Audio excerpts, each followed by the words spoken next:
In this video, you are going to learn one simple trick that is going to increase your YouTube subscribers by 400%.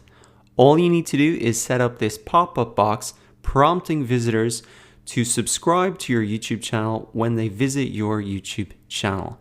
And it's very easy to set up. All you need to do is add this little parameter here to the end of your YouTube channel URL.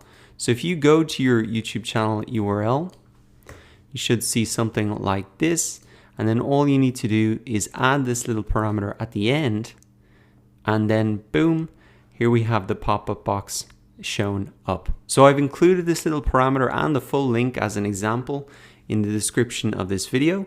So all you need to do is just copy this and add it to your URL, and now you're getting this pop-up box. Now, where can you use this? Where can you really put this link to prompt more people to sign up?